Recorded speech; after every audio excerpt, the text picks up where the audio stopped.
Tu vois, dire des bails comme ça en direct, est-ce que c'est si intéressant? Ngolo est unique, il se lève, il a le sourire le midi, l'après-midi, le soir aussi. Ah, C'est ça les arguments. Au c'est début, quoi? il a dit l'argument sportif, ok? Hmm. Et après, il dit en gros, logique de groupe, je suis obligé de le prendre, il ramène un sourire. Là, il l'a pris, maintenant on parle politique. On va voir s'il va te garder. Bah, faut parler. Dis un truc Bardella, toi aussi. Ah, vieux. Une mascotte. Bah, c'est C'est ça le dommage. problème. À la fin de sa carrière, quand tu as parlé de Golo Kanté, ses exploits à Leicester, comme il était game changer, il arrive à Chelsea directement, il est champion, meilleur joueur de PL, des trucs, la Ligue des Champions, meilleur joueur de Ligue des Champions. Quand on va te parler de ça, on va te dire, ah ouais, la réécriture, ah ouais, des trucs comme ça. Parce que les gens ils vont retenir quoi? Ouais, il se lève, il a le sourire le midi, l'après-midi et le soir. C'est quelle histoire? Il parle d'un joueur ou de sa femme? C'est quoi ça? C'est une dinguerie. Le sourire, matin, midi, soir. T'es avec lui le matin, le soir aussi t'es avec lui, c'est quoi? C'est ça le problème. F1, tout Bah ça. oui. Parce qu'il y a des gens, ils regardent pas l'équipe de France, ils regardent que pendant la Coupe du Monde. Je leur explique que tu prends un bouc parce qu'il a le sourire. Ils vont comprendre ça comment. C'est un Renoir gentil. Voilà. Bien. Voilà, c'est tout. C'est- Merci beaucoup. C'est ça le problème. Vous remettez aussi de la place sur les qualités du joueur. Et ça, Fabregas, il avait dit, hein. Il a dit, vous vous rendez pas compte du genre de la qualité de Golo Kanté, hein, du joueur qu'il est. Tu vois? Mais maintenant, quand on va mettre des Kanté dans des 11 de légende, on va dire, ouais, c'est des trucs rugueux, robustes, ouais, il faut mettre que des boucs, des latinos, des hispaniques, des bails comme ça. C'est un bête de joueur, parle de ses qualités, parle du match qu'il a fait contre le Brésil, techniquement, plus d'expérience. De dire que oui, il sourit. Et les autres, ils font quoi?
Quel joueur d'Arsenal serait titulaire au Barça à l'heure actuelle? On commence avec David Raya. Est-ce qu'il saute Juan Garcia? Non, parce que les deux ont le même niveau, ils font partie du top 3 des meilleurs gardiens du monde. Maintenant, si Raya allait au Barça, le Barça ne perdrait pas au change. Saliba, il est tous les jours titulaire au FC Barcelone. Gabriel, tous les jours titulaire au Barça. Mosquera, pour moi, il est titulaire au FC Barcelone. Ce mec-là, il est beaucoup trop sous-coté. Ben White, pas sûr qu'il soit titulaire au Barça. Timber, pour moi, il est titulaire tous les jours au Barça. Pierro Hincapié, il fait une très très grosse saison, notamment au poste de latéral gauche. Moi, je pense qu'il est titulaire au poste de central maintenant à gauche à la place de Cancelo. Je suis pas sûr. Ricardo Calafiori, quand il n'est pas blessé, qu'est-ce qu'il est fort? Moi, je pense qu'il pourrait être titulaire au FC Barcelone. Je pense. Zubimendi, pour moi, il n'est pas titulaire au FC Barcelone à la place d'un De Jong, d'un Gavi, de qui vous voulez. Il est trop surcoté. Miles Lewis Kelly, très très bon. Maintenant, est-ce qu'il est titulaire au Barça? Je sais pas, peut-être, mais je suis pas convaincu. Declan Rice, pour moi, il est tous les jours titulaire au FC Barcelone.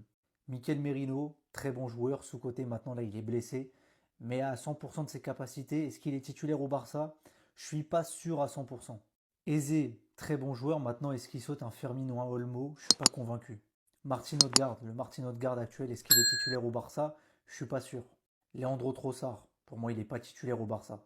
Gabriel Martinelli, il n'est pas titulaire au Barça. Noni Madueke, il saute la Yamal tous les jours. Évidemment, les gars, évidemment. Bukayo Saka, il saute jamais la Yamal. Victor Gyökeres, la question peut se poser, hein, parce que Gyökeres, il est bon sur cette deuxième partie de saison. Lewandowski est sur le déclin. Ferran Torres, il est surtout fort quand il est remplaçant. La question peut se poser. Et enfin, Kai Havertz, pour moi, il n'est pas titulaire au Barça. Ah, regardez Cristiano qui demande à ses coéquipiers de les lancer dans l'air. Comment on va l'ignorer? Regardez.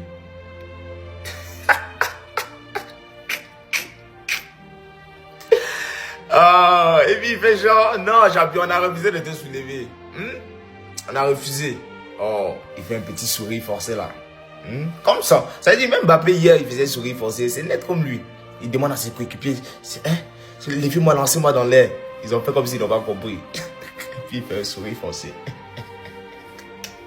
Je profite de ce jour très important de rappeler que Messi a 910 buts avec 200 matchs en moins que celui qui va atteindre les 1000 buts. N'est-ce pas? Mais les gars, toute comparaison à côté, on va voir. Portugal, on va voir avec l'ancien s'il est capable de, voilà, de porter cette équipe comme Messi porte l'Argentine.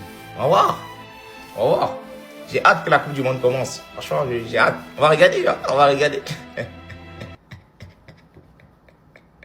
En live, je vous avais expliqué que le Paris Saint-Germain allait être le seul club au monde à ne pas pouvoir soulever son trophée de champion en direct à la télévision, tout simplement parce que la Ligue avait pris la décision que le PSG devait soulever le trophée dans le stade de Jean-Bouin et devait faire les festivités du club à l'intérieur du stade du Paris FC. Le seul problème, c'est que la Ligue a pris cette décision sans consulter le Paris FC et avait lui-même programmé des festivités pour son propre club, ce qui est tout à fait normal. Le club s'est maintenu en Ligue 1 lors finalement d'une très bonne deuxième partie de saison et souhaite donc célébrer ses joueurs ainsi que son entraîneur. Il ne doit absolument rien au PSG. Et vu que la fameuse Ligue de Nasser a donc fait les choses complètement à l'envers, le préfet de Paris a expliqué que c'était beaucoup trop tard pour lancer une procédure pour que le Paris Saint-Germain puisse faire les 40 mètres qui séparent Jean-Bouin et le Parc des Princes et faire une véritable fiesta avec plus de 40 000 personnes au sein du Parc des Princes. La Ligue se retrouve donc complètement dans l'embarras avec donc une situation qui va être complètement inédite. Le trophée va donc être remis avant l'échauffement entre les deux clubs, c'est-à-dire que les joueurs du Paris Saint-Germain et notamment Marquinhos